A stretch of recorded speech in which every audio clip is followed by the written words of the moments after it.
Hi, this is Mark with ValueCharts.com. We are looking at a situation in gold where we could be looking at a bottoming formation. Now, just peeking here on the daily charts, we saw a nice selling surge here over the first part of, I call it throughout October primarily, and then a little bit of a correction here in the market. And now we saw our next selling initiative, which could possibly be bouncing out of the moderately undervalued valuation zone here and heading higher. But I would like to see gold hold these lows if that's actually going to happen.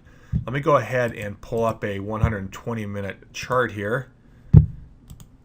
Now, if you recall from previous days, I actually bought gold here at slightly above the 1690 level when we had this 120-minute bar formation bounding out of significantly undervalued and still trading at moderately undervalued. Gold did jump up there, and that was actually ended up being a fairly nice trade. I made about $2,000 in 5 contracts on that trade. I was hoping we'd have a little bit more of a rapid correction, and that actually happened later. That happened actually today, but we never did break the low of that correction. We see that the momentum was kind of slowing to the downside. That was really my reasoning for buying there. And now we see the market has finally had the surge that I was hoping for back on the, I think it was the 5th.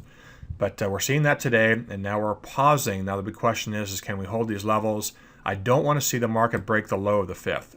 So that's one thing I'd like to see us hold.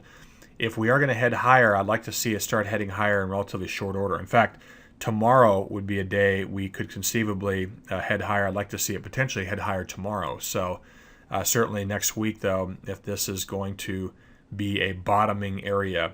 Now, one of the benefits of buying undervalued here is that even if you're wrong about the trend, which I've been looking for a bottom in gold here for a little while, and it keeps on notching lower, and we might have actually finally caught the low on the 5th.